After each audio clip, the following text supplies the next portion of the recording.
The judge's gavel slammed down, a sharp crack that echoed like a gunshot in the hushed courtroom.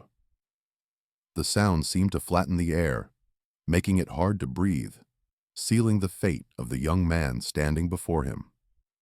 Michael, barely 17, stood accused of theft.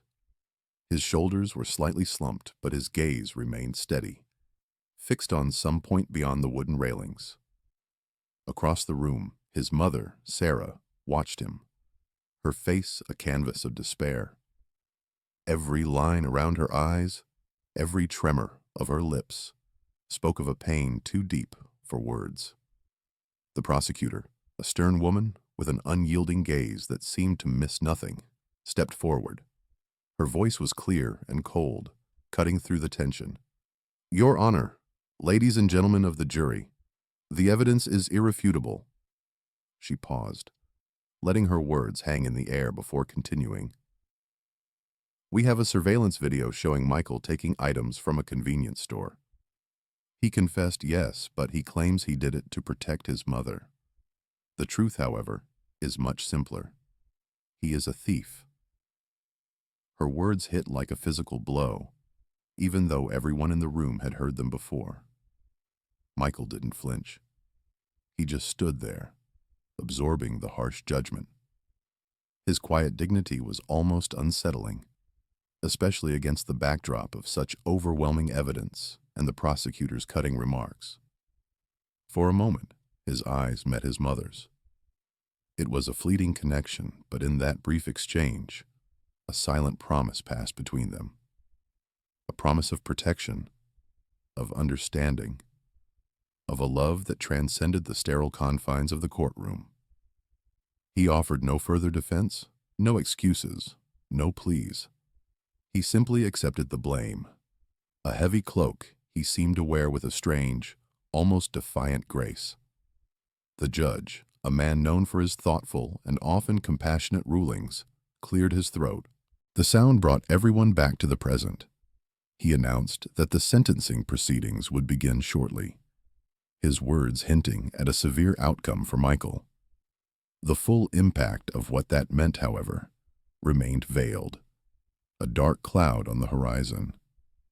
Everyone knew what normally happened in cases like this, especially with a clear confession and video evidence. But there was something in the judge's eyes, a flicker of something unreadable, as he looked directly at Michael. It was a look that made you wonder, what would he decide?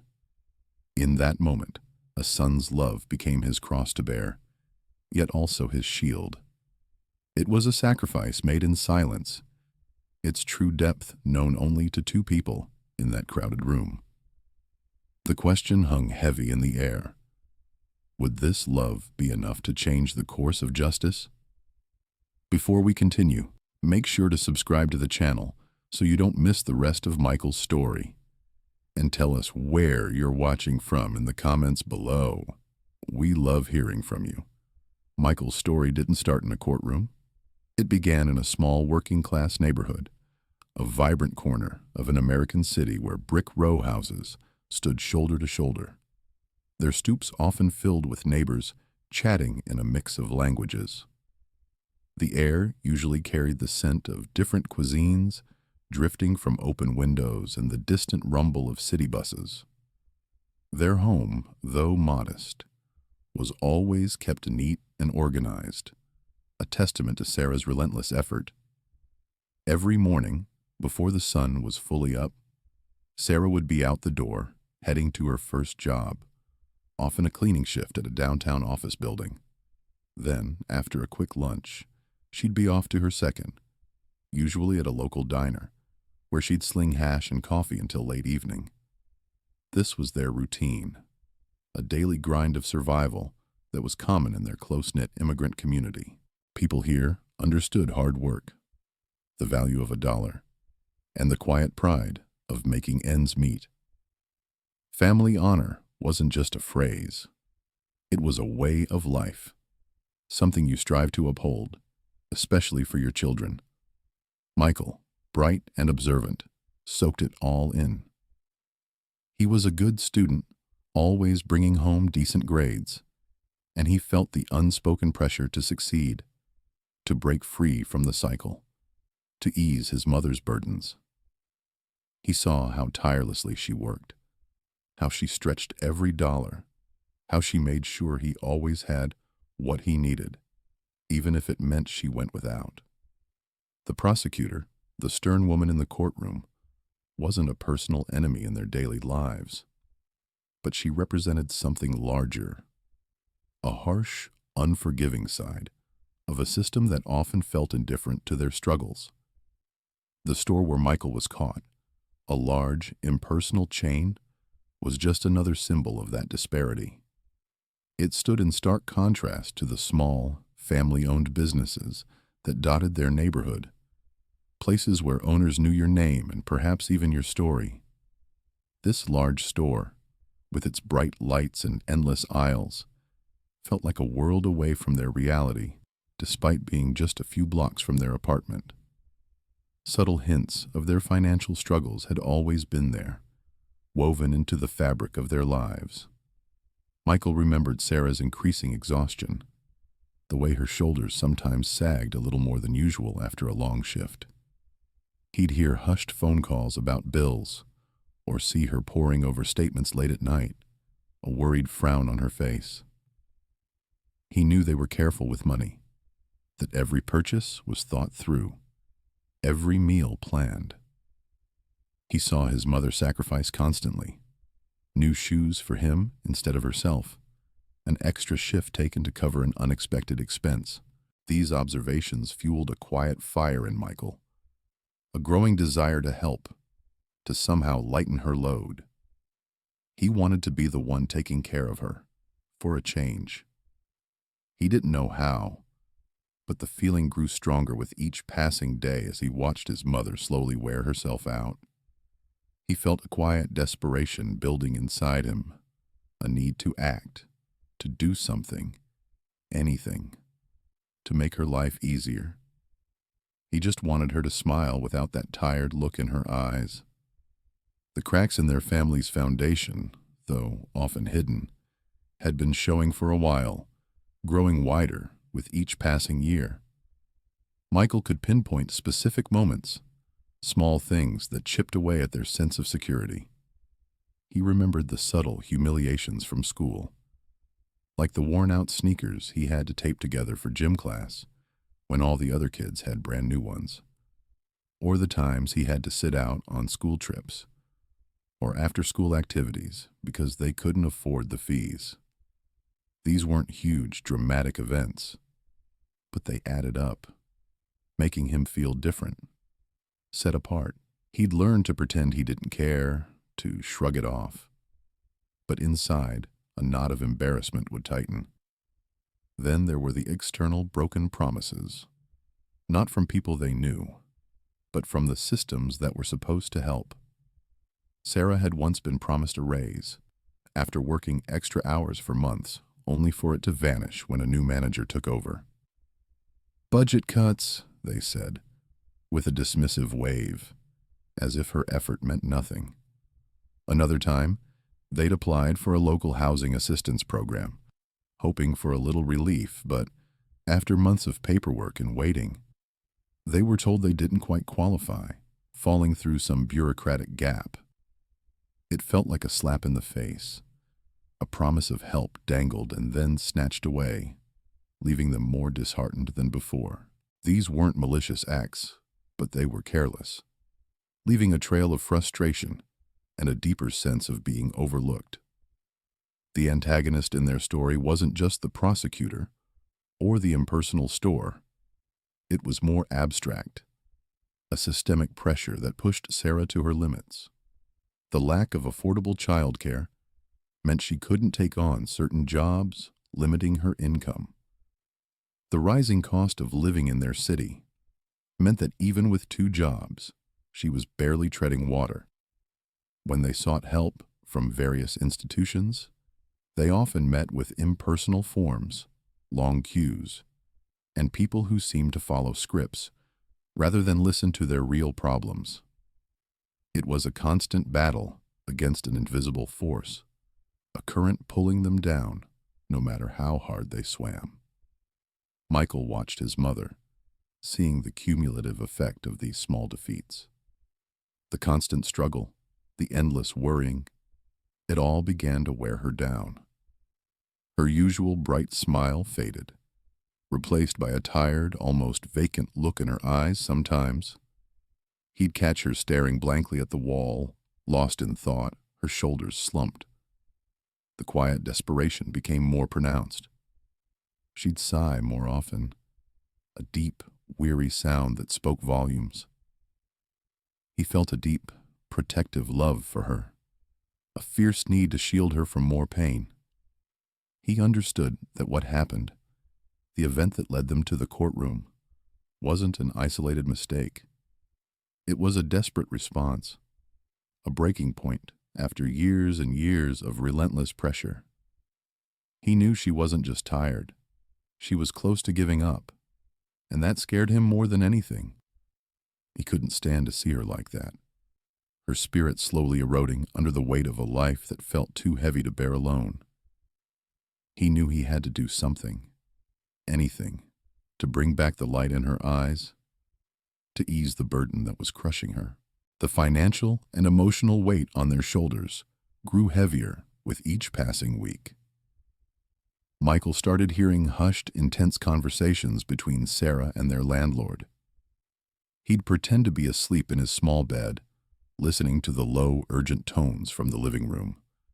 Unpaid bills were stacked on the kitchen counter, a growing monument to their struggles. The threat of eviction became a real, tangible thing, not just a scary story. Sarah would talk about making tough choices, about maybe moving to a cheaper, smaller place, further from good schools and her jobs. Michael would try to reassure her, telling her he'd help, that he'd get a job after school, even though he was too young for anything substantial. He felt a burden on his young shoulders that was far too heavy for a kid his age. The pressure wasn't just internal. Whispers started circulating among their neighbors. People would comment on how late Sarah worked, how thin she looked. Some relatives, well-meaning but not truly understanding, would offer platitudes like, "God will provide," or "just pray harder." They'd bring over a casserole, which was kind, but it didn't pay the rent or fix the broken refrigerator. Michael saw the judgments in their eyes, the unspoken pity that felt worse than anger. Their community, while generally supportive, was also struggling. Everyone had their own problems, and it felt like they were all just trying to keep their heads above water. There was no extra help to spare for others. One sweltering summer evening, Michael watched his mother eat a piece of dry toast, her eyes distant. She hadn't eaten a proper meal all day, giving her portion to him. He saw the defeat in her posture, the way she slowly chewed, as if the effort was too much. That was it. That was his breaking point. He couldn't stand to see her like that anymore, her spirit slowly draining away. He felt a desperate, urgent need to fix things, to make the pain stop, to bring some relief to her immediately. The weight of her sacrifices, the years of struggle he had witnessed, pressed down on him, suffocating him. He felt like he was drowning in her despair, and he had to do something, anything, to pull them both out. The oppressive summer heat didn't help. Their small apartment felt like an oven, the air thick and still. The constant hum of city traffic outside their window was a relentless drone, a soundtrack to their anxieties. The smell of cheap takeout from their meager meals, usually from the dollar menu of a fast food place, lingered in the air, a constant reminder of their financial constraints. The walls of their small home, once a comforting refuge, now seemed to close in on them, making the space feel suffocating. Every corner held a memory of a bill, a worry, a hushed conversation about money. Michael would lie awake at night, listening to the creaks of the old building, his mind racing, trying to figure out a way, anyway, to make things better. He felt an immense sense of responsibility, a need to protect his mother from this relentless pressure that was slowly crushing her. He knew he couldn't let it continue. He had to act. He just didn't know how or when the opportunity would present itself. But he was ready to seize it when it did. The opportunity, when it finally arrived, came disguised as another blow. One Tuesday morning, Sarah woke up with a fever, her body racked with chills. She tried to push through it to get ready for her shift, but her legs gave out. Michael found her on the floor, pale and trembling. The doctor confirmed a bad flu, advising rest and specific medication.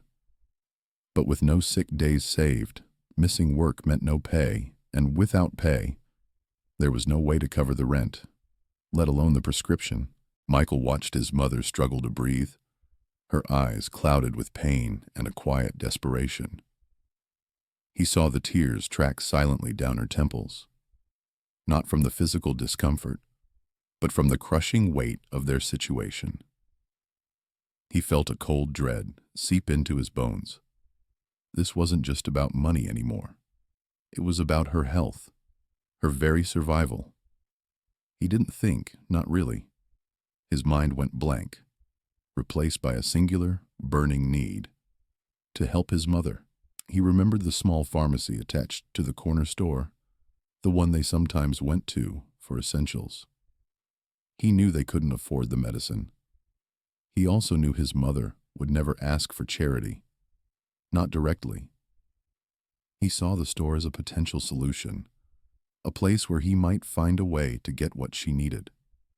It felt like a tunnel, dark and narrow, but with a faint light at the end. Later that afternoon, after ensuring Sarah was comfortable, Michael slipped out. The city air felt heavy and hot, but he barely noticed. His steps were quick, almost automatic as he made his way to the store. He walked past the aisles, his eyes scanning, not for food or anything for himself, but for something, anything, that could solve their immediate crisis. His heart pounded against his ribs, a frantic drumbeat urging him forward. He saw a small, expensive-looking item on a display near the entrance. A new gadget, something easily resold, something that could fetch enough money for the medicine. Or, in his unthinking desperation, something he could just take. His moral compass, usually so steady, spun wildly, lost in the fog of his mother's illness. He looked around. The store was busy, but no one was paying attention to a quiet teenage boy. His hand trembled slightly as he reached out, his fingers closing around the cold plastic. The internal conflict was a sharp, quick pain like a jab to the gut. He knew it was wrong. Every fiber of his being screamed against it. But the image of his mother, feverish and defeated, overrode everything else. He tucked the item into his backpack, turning to leave, his movements stiff and unnatural. He felt a wave of nausea, a mix of fear and a strange, desperate relief. He didn't make it far. A hand clamped down on his shoulder. He froze, his blood running cold. The store manager, a burly man with a stern face, was looking down at him. "Got something you want to pay for, kid?" he asked, his voice low and firm.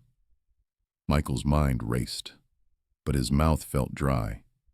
He knew he was caught. He knew he had messed up. But even in that moment, as shame washed over him, his resolve to protect his mother remained unwavering. When the police arrived, they questioned him. They asked why he did it, if he was with friends, if he was part of a group. Michael looked them straight in the eye. He confessed to taking the item. He said it was just him. He said nothing about his mother's illness, nothing about the unpaid rent, nothing about the desperate need for medicine. He chose to take full responsibility, to paint himself as a simple thief. He knew if he told them about Sarah, it would only add to her burdens, bring her more stress, more judgment. He would not let that happen. He would bear this cross alone if it meant shielding her from any further pain. This was his truth, the one he would present to the court. The courtroom became quiet, a stark contrast to the chaos that had led Michael there. Sarah sat in the gallery, her face pale, her hands clasped tightly. She had seen her son confess, heard the prosecutor paint him as a common criminal. A deep, aching sadness settled over her, but also a growing confusion. Something felt off. Michael's eyes, even as he admitted guilt, held a depth she couldn't quite place. A silent struggle she recognized from years of watching him grow. She wanted to rush to him, to demand answers, but she was frozen, trapped by the formality of the court. The prosecutor, a woman named Ms. Davies, concluded her statement with a firm, almost regretful tone. While the circumstances are unfortunate, the law is clear. Judge Caprio leaned forward, his gaze fixed on Michael. He had seen countless cases, heard every excuse and every lie. But there was something in this boy's quiet dignity, his unwavering acceptance of blame, that pricked at the judge's intuition. He sensed a story untold, a deeper current beneath the surface. He began to question Michael, not about the act itself, which was already admitted, but about his life, his family, his motivations. His voice was gentle, probing, like a skilled surgeon looking for the root cause of an illness. "Michael," the judge began, his tone soft but firm, "you've taken responsibility for your actions, and that shows maturity. But I have to ask, is there anything else you want to tell me? Anything that might explain why you felt compelled to do this?"